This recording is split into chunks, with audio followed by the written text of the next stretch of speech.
Ľuďom dávajú druhú šancu. Edukos v Dolnom Kubíne už 25 rokov stojí pri tých, ktorých spoločnosť často odsúva na okraj.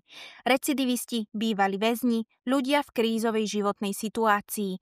Občianske združenie odhaduje, že za 25 rokov svojej činnosti podporilo už tisícky ľudí. Živio, živio, živio, živio. Jednou z ich činností je aj podpora mládeže v oblasti vzdelávania a prevencie. Naposledy ste to mohli zažiť naživo na námestí Pavla Orsága v Jezdoslava počas koncertu Summer Flow.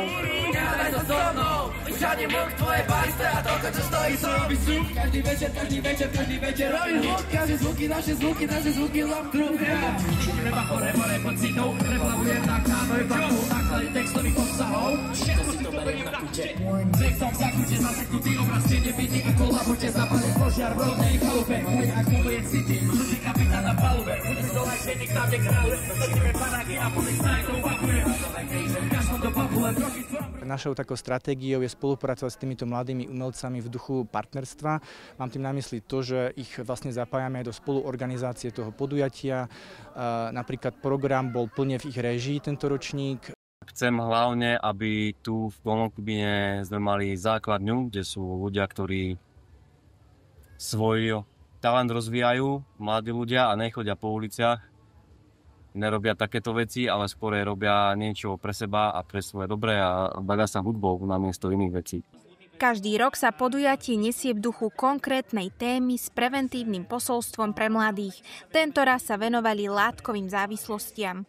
Nehráme sa na to, že drogy sú zlé, aj to je to jediné stanovisko, ako sa k ním postaviť, ale treba zaujať osobnú zodpovednosť. To znamená, že pri každom chceme apelovať na to, aby bol pripravený postaviť sa sám za seba a robiť svoje vlastné rozhodnutia.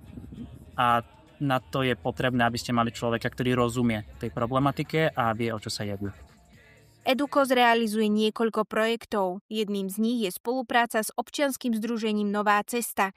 Toto združenie pomáha prepusteným Rómom z väzenia vrátiť sa späť do bežného života. 6 mesiacov pred ich prepustením my sa snažíme s nimi robiť aktivity také, aby boli pripravení. Potom ja riešim im bývanie, riešim zamestnanosť, riešim rodinné veci, aby sa nezopakovalo tie isté chyby. Samozrejmosťou je aj právne poradenstvo. Pomáhajú obetiam trestných činov, nezamestnaným aj ľuďom v hmotnej núdzi. Tá recidíva nie je až taká vysoká, keď vieme, že keď vezmeme ten pomer, koľko je odsúdených vo väzniciach, tie klesajú, ale stúpajú odsúdení nám v oblasti probácie, čiže alternatívne tresty, oblasť restauratívnej justície a v súčasnosti nám napríklad pomáhajú pri tvorbe programov sociálnych výcvikov vo vzťahu k odsúdeným, ktorým uložil súd ako povinnosť počas skúšobnej doby. Za štvrťstoročnou činnosťou stojí teraz už bývalá prezidentka Edukosu Eva Vajzerová. Súčasťou centra bola od jeho vzniku. Za to obdobie sme prežili veľa, ako sa vraví, slasti a strasti. A tá práca ma veľmi obohatila, pretože som mala možnosť poznať mnohých vzácnych ľudí, mnohé krajiny, mnohé príklady dobrej praxe, ako sa dá pomáhať ľuďom.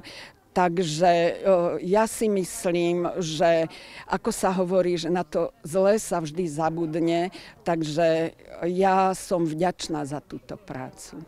Ona bola takým srdcom, motorom a inteligenciou celej tej organizácie, takže určite sa uzatvára celá jedna éra, sa končí a začína sa nová a čo nás čaká, to nevieme. Ja dúfam, že minimálne tak, ako mám za sebou 25 rokov, tak ešte ďalších 25 nás čaká úspešných.